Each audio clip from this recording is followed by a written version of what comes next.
Ooh-ha, Jeff here, and welcome to my channel. And this is the first of my new series titled My Story. All true stories from my life experiences. Thanks for joining me. This one is on miracles, and my bird cat, the star of my YouTube channel, the best fetching Manx cat on YouTube bar none, the one who got me monetized, decided to eat half my notes. And so I tried to patch him up. I couldn't, so I had to rewrite the whole thing, and here it is. There it goes.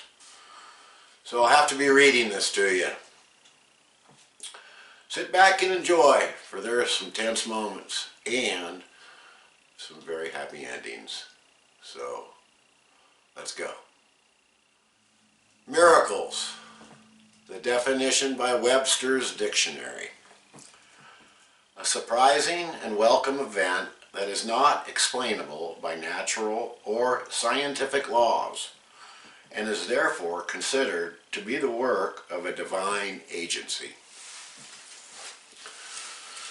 A highly improbable or extraordinary event that brings very welcome consequences. One of the smartest guys out there, Albert Einstein's famous quote on miracles is, "There are only two ways to live your life. One is as though nothing is a miracle. The other is as though everything is a miracle." So you decide on this story whether it was a miracles or coincidences. Ready? These are my miracles. The story of saving my brother Mike from drowning, not once, but twice. Then me being saved from drowning by a small kid 15 years later swimming in Hawaii. You be the judge. I'll have to set this story up some. I was first born. 4 years later, my brother Jimmy was born. And 4 years later, my brother Mike was born. Sadly, we lost our brother Jimmy at 1 year old from the valves in his heart were reversed. And 60 years ago, they didn't have the surgery or technology to do the reversal as they do now. So I was thinking about that. I have no recollection of that time except going to the river with my dad that was right next to the hospital, and Jimmy being so sick. I don't remember any grieving with Dad or Mom, but I'm sure I witnessed it. I was just recently told my cousin Denise came out to be with my mom for a few months, for she was deeply depressed.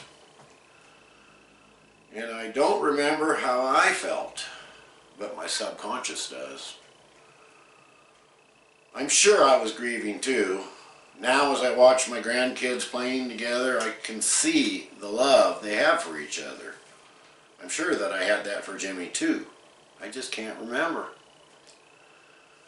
As a 5-year-old, I'm sure I missed him terribly, as I still do.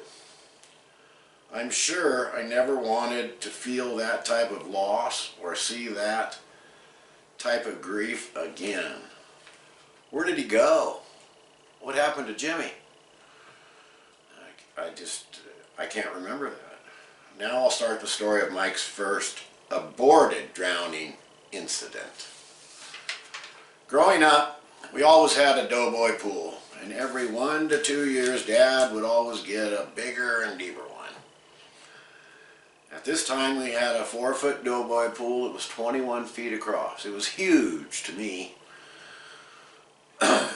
And Mike was at that time 2 to 3 years old, making me about 10 to 11. And all I remember is being out in the backyard. I don't even remember why I was out there. And I was doing nothing, and just happened to walk by the pool ladder and climbed up on the first step to look for water bugs, for I hated water bugs at that time. And there was Mike, about 2+ feet underwater, just trying to swim for a boy that age.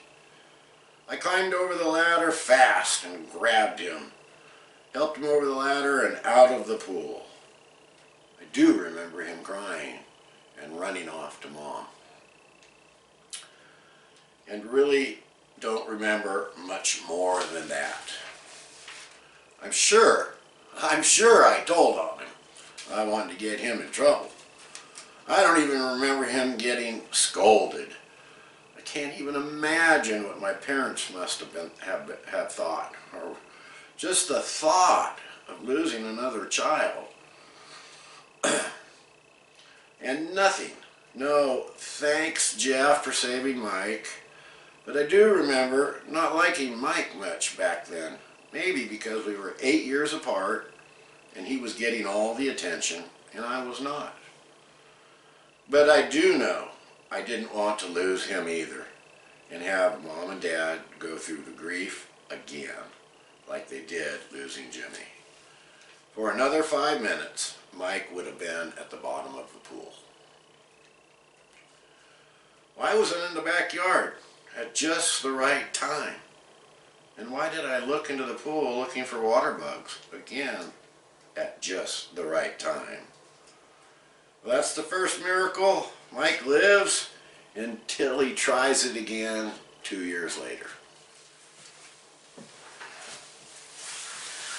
2 years later, while the family was taking me to Camp Condola for a week at a Christian camp in the Sierra Nevadas on the Yuba River, where we bunked in a tent of about 10 kids. We hiked, swam, rode the rapids on inner tubes, learned to shoot rifles and shoot bow and arrows, prayer time every day, box of pre-addressed envelopes and paper to write home, and so much more. I fell off my tube in the rapids the year before. It scared the crap out of me. I still remember. And that was my second time there. Whenever we took day trips to the mountains, Dad always stopped at a river for all of us to have lunch. Dad loved the Sierras. We did that day taking me to camp. Mike was 3 to 4 then, and I was probably 10 to 12 years. We landed on a beautiful part of the river. They had dammed up the river with rocks to make a 3-foot swimming hole, which I checked out, but decided to head downstream and explore until I was called that lunch was ready.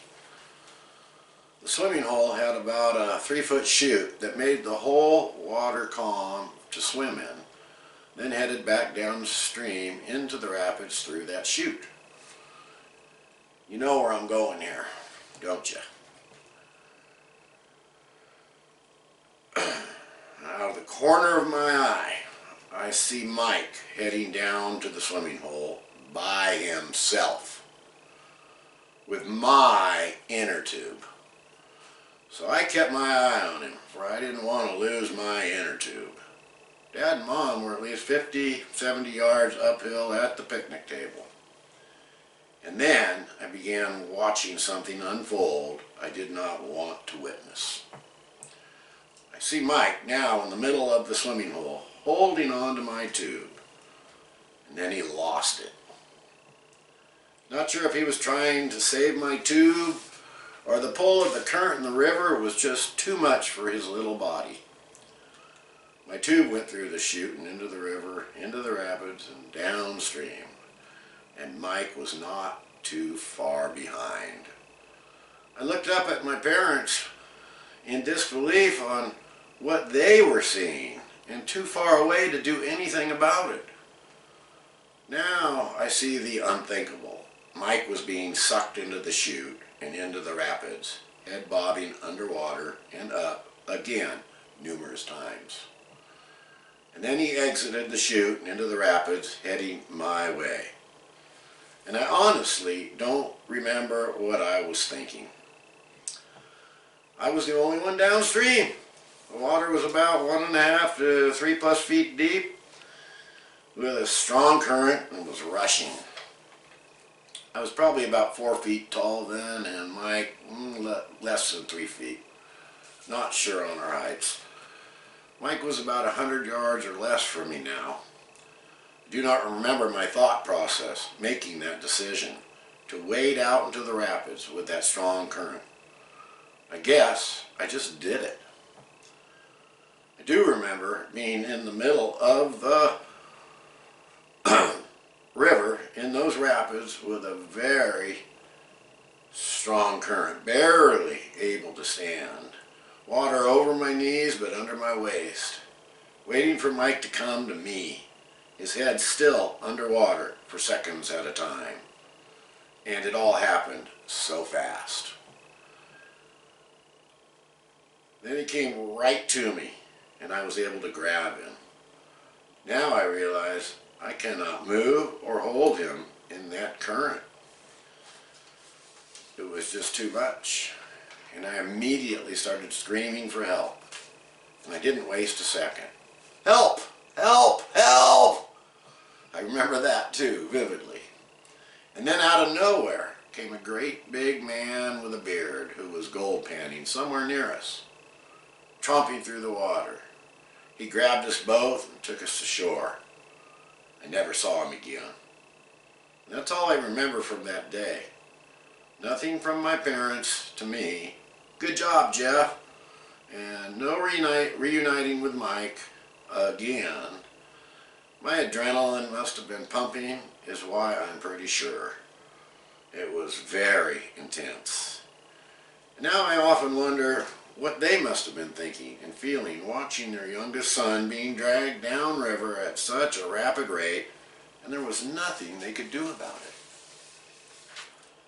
My mom always told me, hang out with your brother Mike. He loves you. He adores you. But being 8 years apart, I wanted nothing to do with him. There was hunting and fishing and girls at my age then. At that time, it was important to me. But Mike lost out on a big brother, and I lost out on a little brother. Maybe those events shaped me. Why I never married or had close relationships.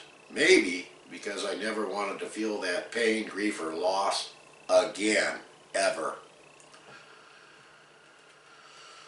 What put me on that spot in the river at just the right time? I guess we'll never know. Glad I was there. Mike survived twice and went on to have a great life. Successful, married to a wonderful woman, and have 2 great kids. God is so good. Now, what happened to me in Hawaii? First off, my experience swimming in the ocean was minimal.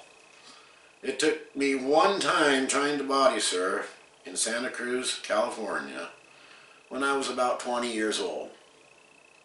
The waves were only about 3 feet, which at that time I didn't feel were big enough. And the first 2 just passed underneath me.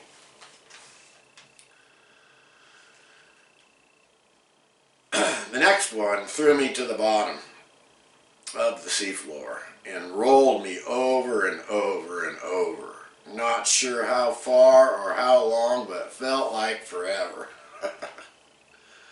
I got up and had sand in every orifice. I got out. Should have got a lesson, I thought. Well, I guess I did. So about 7 years later, my buddy Chris and I planned a trip to Oahu, Hawaii, to play golf, some tennis, snorkel, and try our luck at body surfing. We did all the above but body surf. So the next day we took a drive to the other side of the island.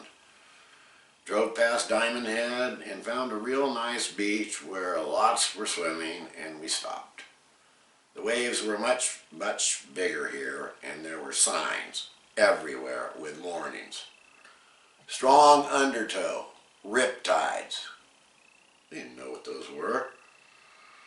But we were both 27 years old and strong as oxen. But that was the red flag we should have watched. But we found a section of waves we thought we both could handle and marched out into the bay.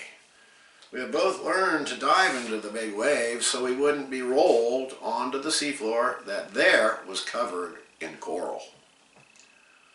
The waves were 6 to 8 footers and got even bigger the farther we got out.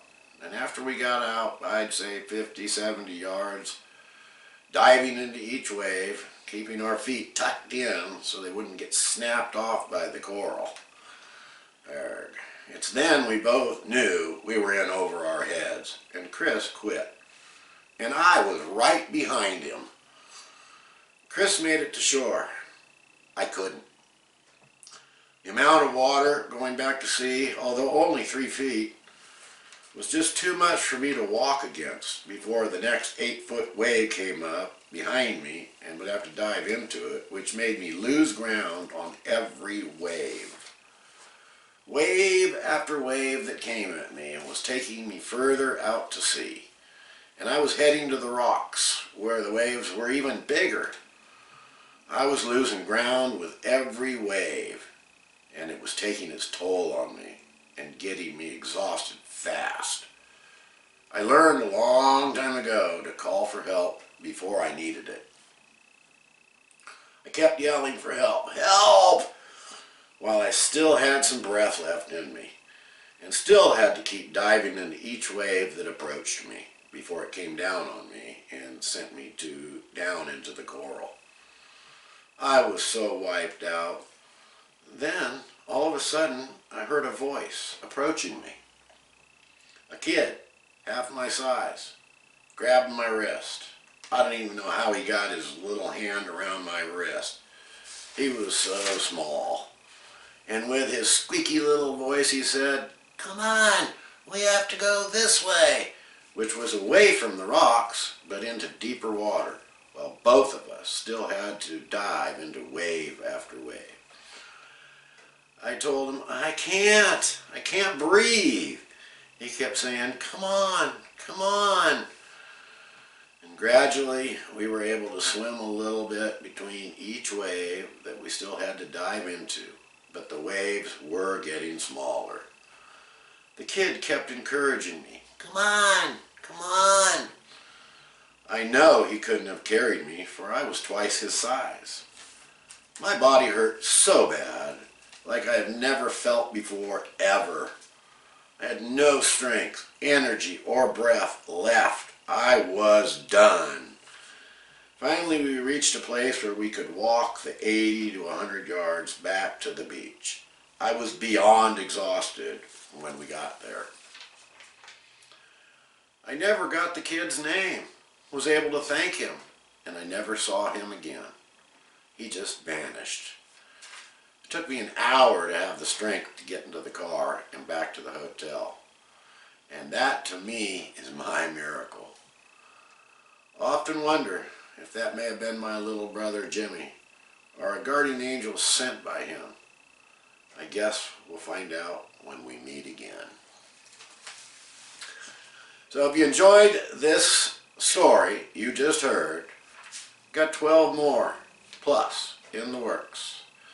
So please subscribe, like, comment, and share, and make sure and hit that notification bell so you won't miss an episode. If you made it this far, thanks for watching. Peace.